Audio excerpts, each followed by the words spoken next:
Has the Stanley Cup championship window slammed shut on the New York Rangers?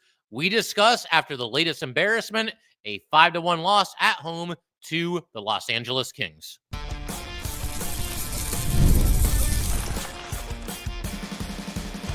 You're Locked on the New York Rangers, your daily podcast on the New York Rangers. Part of the Locked On Podcast Network, your team every day. Welcome back, Blue Shirts fans, to episode number 1204 of the Locked On New York Rangers podcast. I'm your host, John Chick. Just want to thank you guys, as always, for making Locked On New York Rangers your first listen every day. We are free and available on all platforms, including YouTube. And today's episode of Locked On New York Rangers is brought to you by Gametime. Download the Gametime app, create an account, and use code LOCKEDONNHL for $20 off of your first purchase. And we are, of course, part of the Locked On Podcast Network, your team every day. So, wow, man. Wow. That was just an absolute abomination of a performance by the Rangers, which, I mean, unfortunately is basically becoming this team's default setting in recent times here. But holy hell, is this team bad right now. And we'll get to the individual performances in this game in just a little bit here. Don't worry. Gonna have a lot to say about a lot of different, quote-unquote star players on this Ranger team. We're not going to pull any punches there. But watching this game and just watching the complete meltdown, I mean, they got off to a terrible start in the first period. In theory, you can come back, but nothing that this team has done over the last month or so is going to make you think that they're going to come storming back in a game where they played that badly in the first period and are down by 2 goals. But whatever microscopic hope you might have had of that happening, well, that was erased within the first 5 minutes of the second period. Just an absolute barrage by the Kings. No resistance. No defensive awareness by the New York Rangers, no structure whatsoever, and Igor was hung out to dry and pulled from the game. About 5 minutes in the second period there, the Kings scored 3 more goals in the span of about 2 or 3 minutes, whatever it was. But again, all this got me thinking about kind of a bigger picture thing today while watching this all happen. Has the championship window closed on the New York Rangers? Has the sun set on this, current core group of players that the Rangers have there? Now, this is something that kind of came up throughout the offseason. Obviously, the Rangers make it to the conference final last year. They lose. And I wasn't really buying it when fans this offseason were saying that, they missed their chance. Their window is slammed shut. There's no way they'll ever do it now.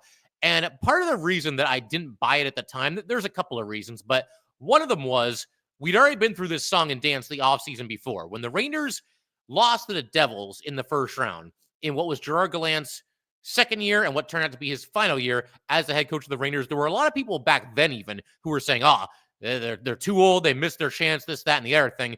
And I'm hearing people say that they missed their window, and it's like, dude, the window just opened because Gerard Gallant's first year when they went to the conference final, that was the year that people didn't even have them making the playoffs, and they're still this rebuilding team and all this other stuff.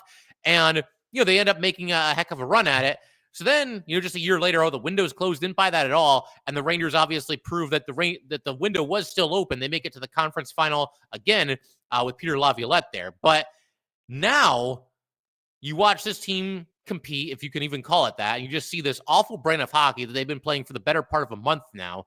And the question now comes up, has the window slammed shut? Again, this offseason, when this debate came up, I wasn't buying it from an age perspective because I think a lot of people, they think that the Rangers are older than they actually are because there are a lot of players that have been here for a long time. Kreider's been here forever. Mika's been here forever. Heedle's now the third longest tenured member of this Ranger team. Even somebody like Capo Caco, if you can believe this, is in year 6 of his tenure with the New York Rangers. Artemi Panarin is another one. It's now 6 years for him as a member of the New York Rangers. So when you look at this roster top to bottom and you break it down from an age perspective, there's absolutely no reason why the window should be shut right now because this is not an old team at all. To the contrary, it's actually still a fairly young team. You look at the roster right now, no one other than the backup goalie on this roster is older than 33. No defenseman on this roster is older than 26. I mean, Connor Mackey played today. He's 28, but he's not going to be, a mainstay in the lineup, I don't think. So the defensemen that are actually going to be out there, they're all 26 or younger. And if we look at it even further, there are only 5 players out of the 20 regulars who are typically in the lineup. There are only 5 of them that are older than 31. So again, this is not an old team at all. And when you look at everything just from an age perspective, once again, there's no reason to come to the conclusion that this window should be shut. However, and this is kind of a new development this season.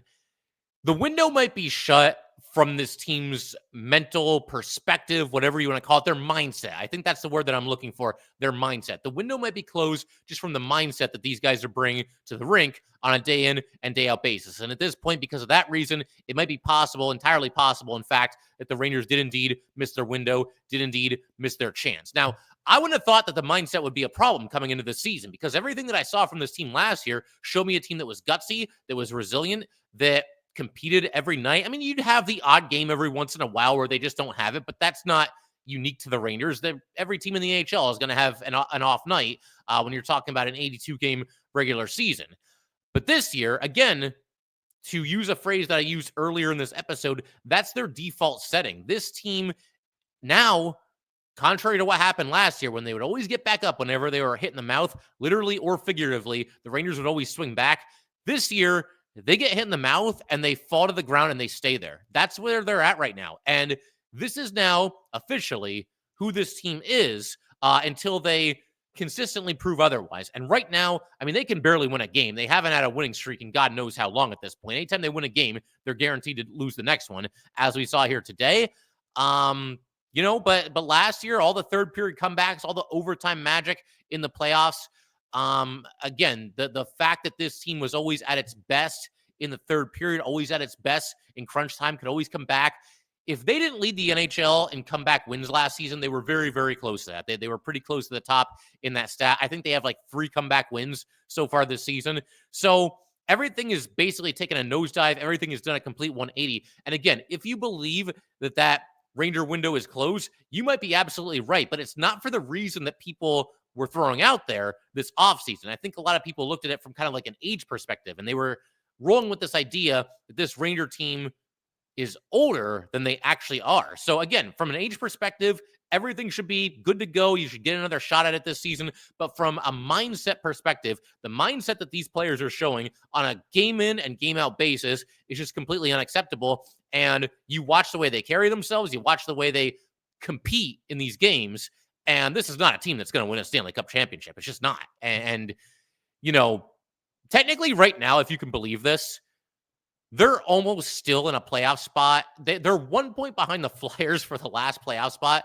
They do have 2 games in hand, though. So, they're still there. I mean, they could still turn things around. But pretty much the entire season here, there is nothing that the Rangers are doing that is screaming championship hockey. They might eke their way into the playoffs. Even that feels like a stretch right now. But again, there's nothing to hang your hat on as far as okay, this is a team that can make a deep run and maybe even be the last team standing. None of that is there.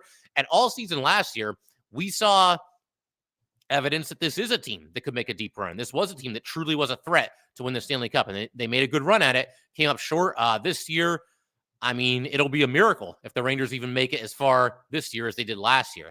One other thing that I want to address here before we turn the page to the Rangers superstar players. Again, I use that term very loosely, but right now there's fans. You go on social media, and I posted a couple of things today, and some of you did as well. I was interacting with a couple of you on Twitter.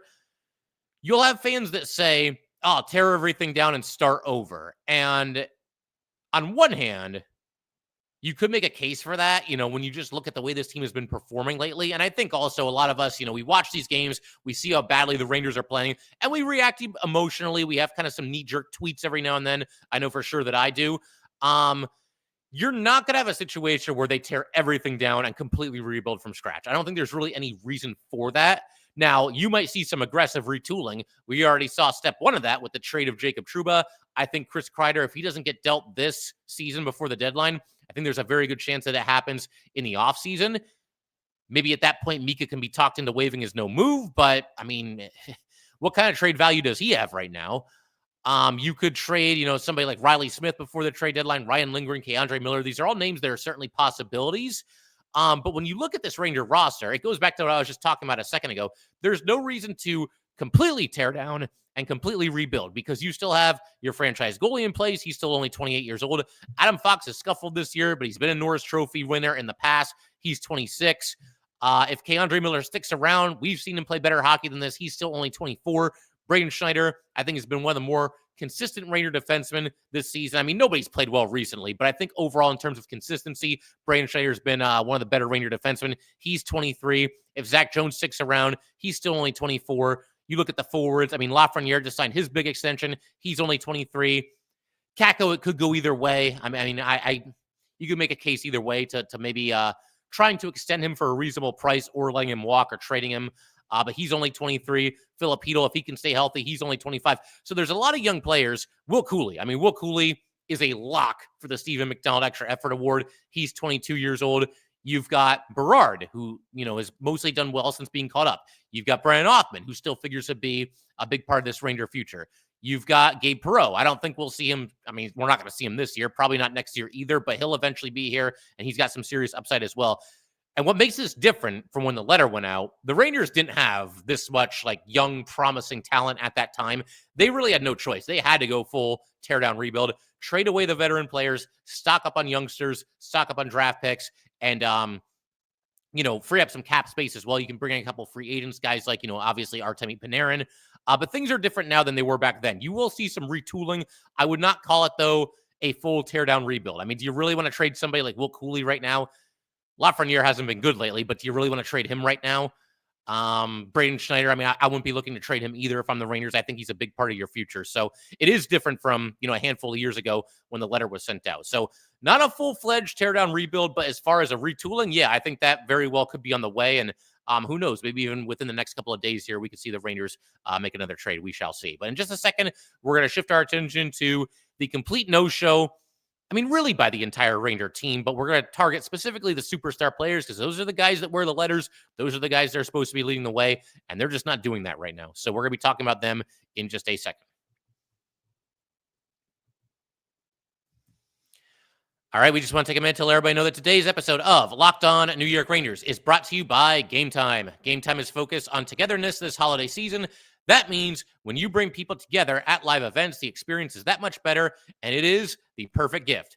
Gametime has a new feature called Gametime Picks that makes getting tickets for your favorite live events even faster and even easier. Gametime Picks filters out the fluff to show you only incredible deals on great seats so that you do not have to waste time searching through thousands and thousands of tickets. You've got Gametime Picks. Creation makes it easier to save more on sports, concerts, comedy, theater, etc., all in pricing. Toggling this feature shows the total upfront with no surprise fees at checkout, and seat views get a panoramic view from your seat in the app before you buy. Love that feature. Take the guesswork out of buying tickets with Gametime. Download the Gametime app, create an account, and use code LOCKEDONNHL for $20 off your first purchase. Terms apply. Again, create an account and redeem code LOCKEDONNHL for $20 off. Download Gametime today. What time is it? It is Gametime. All right, let's go ahead and keep everything rolling here on Locked On New York Rangers. Big shout out to the everydayers, as always, for sticking with me through whatever you want to call this, whatever you want to refer to this stretch as, what the Rangers are going through right now. But in our next episode, I'm going to go ahead and break down whatever happens between the Rangers and the Blues on Sunday. The puck drops at 6 p.m. And oh boy, here we go again. Another Ranger game. Just cannot wait for that. But let's go ahead and talk about the performance of the superstar Ranger players, the veteran Ranger players in this game here. And I'm going to do something a little bit different here. We're not going to look at the stats. Who cares about the stat line? I don't need to look at the box score and see okay, this guy was a -3, 1 shot on goal, 1 takeaway against 3 giveaways, 0 hits, 0 block shots. I mean, I don't have to go through that right now. We're going to do a little social experiment here, okay? Talked about this on a short that I posted on YouTube a little bit earlier here today, but I proposed this question to anybody that might have missed that. Anybody who watched this game, which is probably most of you, not everybody, I know some people have to get caught up and whatnot, but here's the question that I asked for everybody.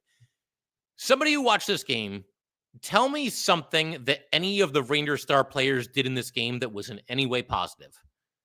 Point to a really good shot or a big hit or a good scoring opportunity or a hustle play or the winning of a 50-50 puck by any of the Ranger star players, by any of the Ranger veterans, by anybody who wears a letter, by anybody who's making the big bucks. Show me anything positive. Show me a good play by any of these guys. Off the top of your head right now, tell me something good that Artemi Panarin did in this game.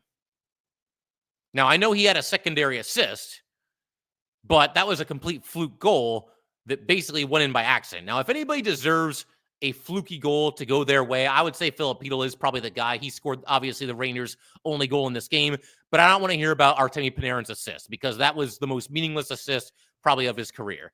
All right, let's keep moving as far as this list of players here. Tell me something that Mika Zibanejad did in this game that was in any way positive for the New York Rangers.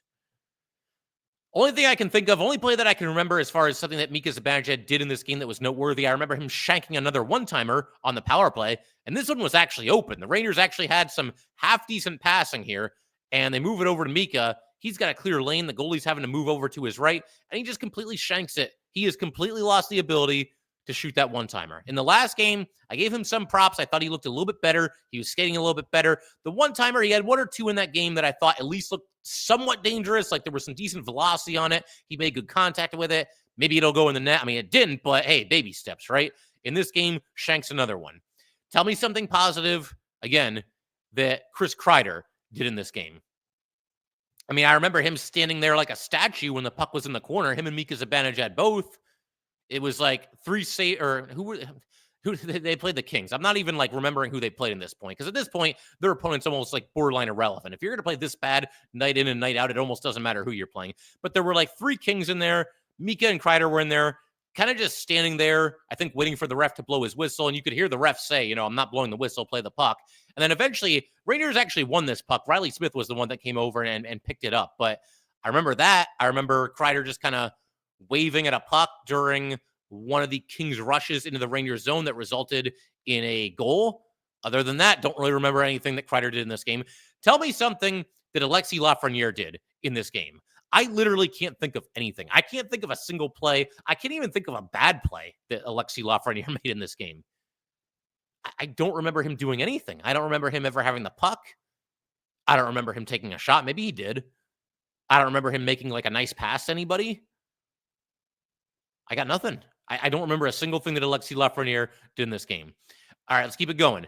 Tell me something that Adam Fox did in this game for the New York Rangers. The only thing I can think of here is that rush that the Kings had into the zone. And they score on like 3 or 4 rushes into the Ranger zone. That continues to be just a massive problem for this Ranger team. They give up too many odd man rushes and just too many rushes in general, and they're absolutely terrible at defending them. So that's a vicious combination, and I don't see how you can possibly overcome it. Dominik Hasek cannot overcome this. Prime Dominik Hasek could not have overcome this. The Ranger goalies were overcoming it early in the season, and they haven't been able to do it recently. But tell me something good, once again, or just anything noteworthy that Adam Fox did in this game. The only thing I can remember about Adam Fox, as far as a play that he made in this game, was that goal where the Kings scored on the rush. I have to be more specific, I understand. But it was the one where they went over the blue line, and the entire Ranger team was just kind of watching them. They were all in position, just kind of waving their sticks at the puck. Kreider basically just skated right by the guy with the puck. I don't know what happened there, and I don't know what happened to Adam Fox on this play either, because all of a sudden, he's going back, and next thing you know, he just wipes out, and he's in the net along with the puck. What was that? What was that? Unbelievable, man. Tell me something positive that Vincent Trocheck did in this game. I remember him yelling at somebody. I guess that's somewhat of a positive, a little bit of competitive fire. I think it was one of his opponents. It might have been the ref. I don't know. I remember Vincent Trocheck yelling at somebody. I don't remember who or what the context was.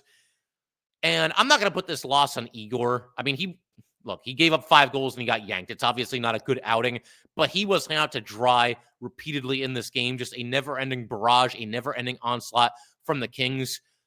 Rangers couldn't stop giving up rushes, and like I said earlier, they couldn't stop defending rushes, and once again, that is a vicious combination. But, I mean, can anybody point to, like, a big save that Igor made in this game? And again, as far as, like, the Rangers' issues right now, he's not very high up on the list. I don't think he's had a great season either. I have to imagine his goals against average is up above 3 again after this one, especially when you consider that he didn't even finish the game. But I can't put it on Igor, but at the same time, show me a big save that he made in this game. That's pretty much all the star players, the high-paid players.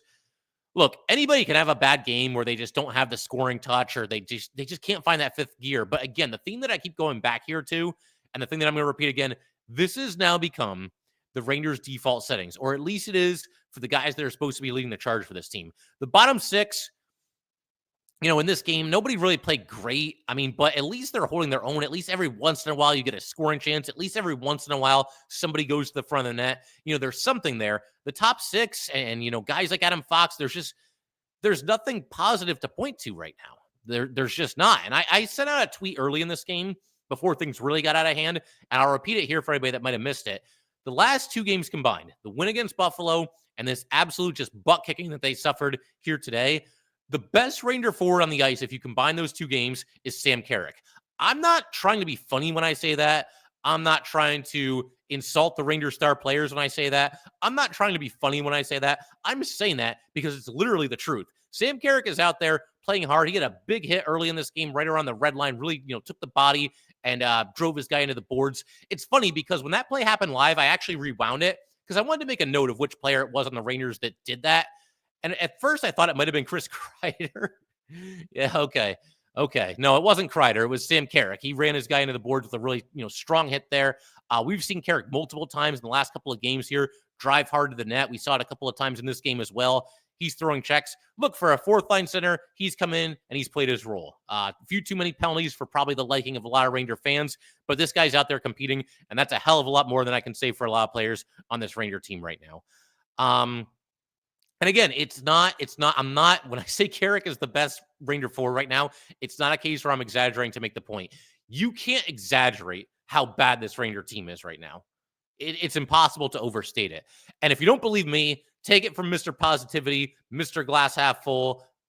I was going to say Mr. Ranger, but that nickname is taken. Take it from Joe Micheletti on the broadcast here today. He absolutely buried these guys. I wrote this quote down and I sent it back out on Twitter for you guys, but I'll repeat it here right now. This is what Joe Micheletti had to say, and I think this is when it's like 3-0 or 4-0 at this point. He says, the defense in front of these goaltenders is awful. It really is. They keep having to win games on their own, and they can't keep up what they did at the start of the season. There's just no way.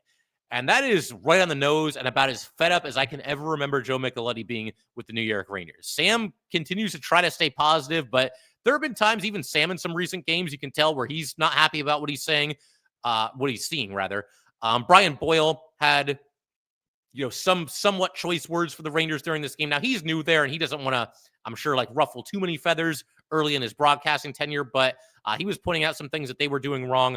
Boyle mentioned that, every time the Rangers gain the blue line, it's immediately to the East and West game, and that's not working. The Kings are actually defending their blue line. What a novel concept. The Kings are defending their own blue line, and they're forcing the puck right back out of the zone. We saw them do that a bunch of times, and Brian Boyle pointed that out as well. But just look at the goals in this game, man. Every goal was either on a rush or the Kings outworking the Rangers or all of the above. I mean, it's just so bad right now. There's just no competitive fire. There's no identity for this team. And, one of the things you can always throw out there is, try some different line combinations. I mean, I guess you could try that, but what's the expression there? You're rearranging the furniture on the deck of the Titanic. And that's basically what it would feel like. Something else that I've kind of, tossed this idea out there a couple of times. Line up out of a hat. Just put everybody's name into a freaking hat and just pull the names out, and that's your lineup for the next game. Now, on one hand, you might hear that and say, well, that's not a good idea. You're going to turn everything into a circus. Well, have you seen this team play hockey recently? How much worse can it possibly get?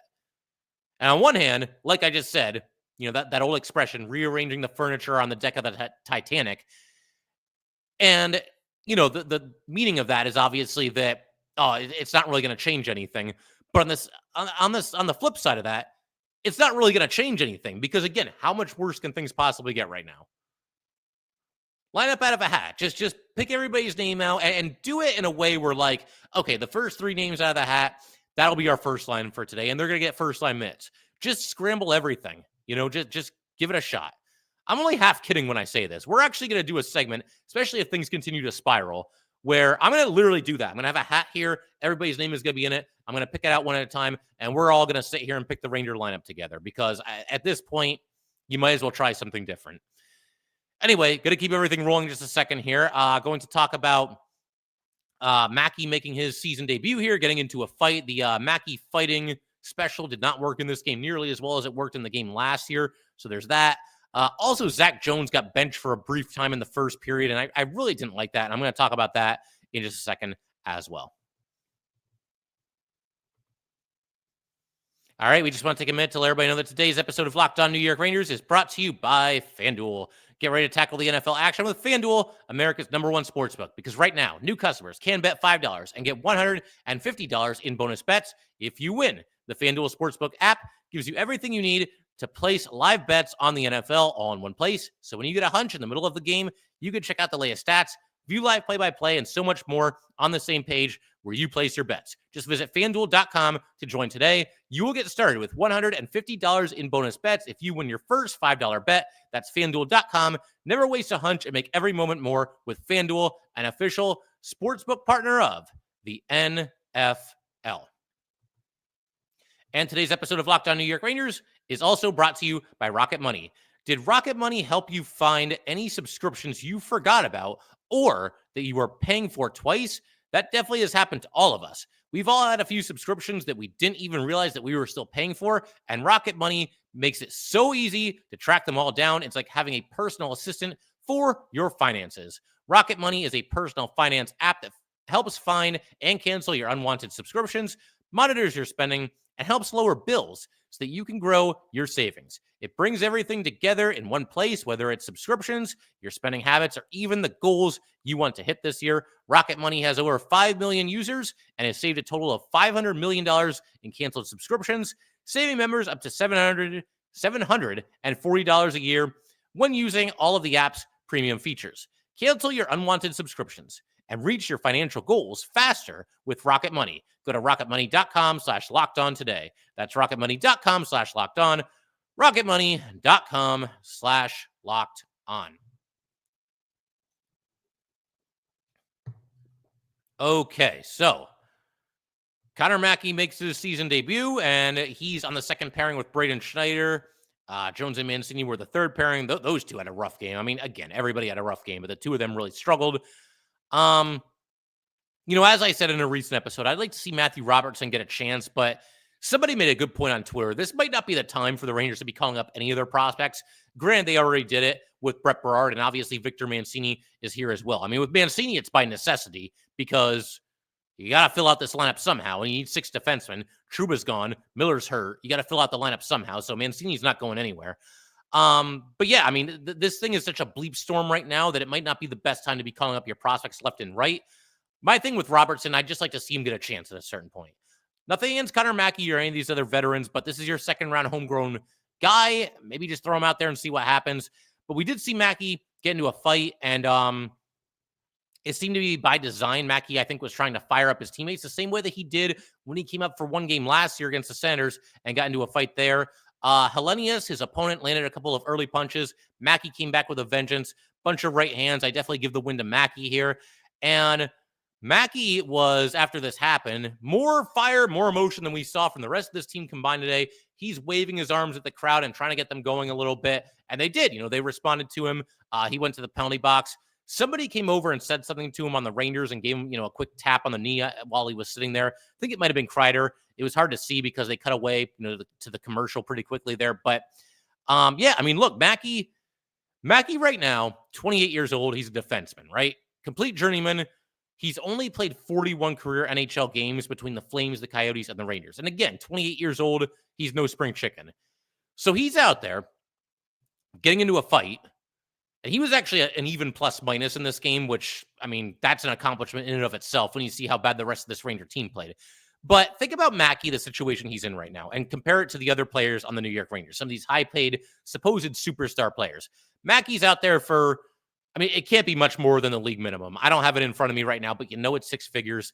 And that this is somebody that, the clock could strike midnight fairly soon here because, again, 28 years old with 41 career NHL games to his name. I don't think any team that picks up Connor Mackey is seeing him as like a huge piece of the puzzle, but he's out there fighting on behalf of his teammates, trying to give this team a spark, trying to wake up the crowd a little bit, and fighting for his NHL life, I would say. Because honestly, coming into this season, there were no guarantees that Connor Mackey would play a game this year. There were no guarantees that Connor Mackey would ever play another NHL game in his life. But he's going out there and competing with desperation and trying to get his team fired up and trying to get everybody going. Where's this kind of fight? Where's this kind of energy? Where's this kind of passion from the established Ranger players? If you can have this guy, this 28-year-old, NHL, AHL swingman with a lot more AHL games than NHL games. And you can have him come up and show a little bit of fight and a little bit of fire. Why can't the star players do it? Why can't the guys wearing the letters do it? Just an interesting comparison between Mackey and, again, these supposed superstars in the Rangers that I absolutely had to make here. I mean, Mackey, as far as his stats, 1558 of ice time, a shot on goal, 2 hits, and even plus minus. But I did like him getting into that fight there and at least trying to snap these guys out of their coma. We also had, speaking of Ranger defensemen, a situation where Zac Jones was benched in the first period. Now, it was brief. I don't think he missed more than a shift or two, but there was a situation where Schneider was on the ice with Mancini, and he did make a bad play, Jones. He pinched really hard on this play and came up when he shouldn't have, and next thing you know, the Kings are going the other way, 2-on-1, and the Kings score, and that made it 1-0. So that was a mistake there. There's no denying that. But when you watch these Ranger defensemen this year, like, when does somebody else lose a shift? When does somebody else get benched even briefly? I know in Trouba's last couple of games, his ice time was down, but I don't think there was ever like a true benching. Adam Fox, I mean, he hasn't played great every season. He hasn't missed a shift, has he? Who else? Lindgren, Keandre Miller, the two of them. If either one of them missed a single shift the entire season, I know Miller's hurt right now, but you know what I mean when he's actually out there playing. So why does Zac Jones get benched here, even for a brief time? Now, the one thing I'll say in Laviolette's slight defense here, he was furious on the bench when this happened. And this might have been like sort of his breaking point moment where it didn't matter who made this mistake. Whoever made this mistake was coming off the ice and they were going to sit on the bench and miss a couple of shifts, very briefly. But you'll forgive me if I'm a little bit skeptical as to whether or not Laviolette would have done the same thing if this was Adam Fox, if this was Ryan Lindgren, if this was Keandre Miller, if this was Jacob Trouba before he was traded. It does seem like, and Peter Laviolette is not alone here, but it does seem like the veterans get a pass where some of the young guys maybe don't. And Zac Jones had to take a seat. Again, it was brief. Let me say this, too, with Zac Jones. He's gotten kind of a tough deal from the Rangers over the years, I would say. He's always kind of the odd man out. And, man, this guy, the first chance he gets, he's leaving the Rangers. I mean, he's an RFA with arbitration rights after this season. He's making, $812,000 right now. So RFAs, they've only got so much leverage. There's only so much they can do. But I get the feeling the first time that Zac Jones becomes a UFA, if it even comes to that, if they don't trade him before then, this dude's going to be out of here faster than you can blink. And who could blame him at this point? Because, again, I just didn't like that, man. You're benching the wrong guy based on what's happened this season. But, yep, figure we can call it there. If you guys would like to get in touch with this podcast, please send an email to lockedonnyrangers@gmail.com. Once again, that is lockedonnyrangers@gmail.com. And definitely give us a subscription on YouTube. Thanks again, guys. I will see you next time.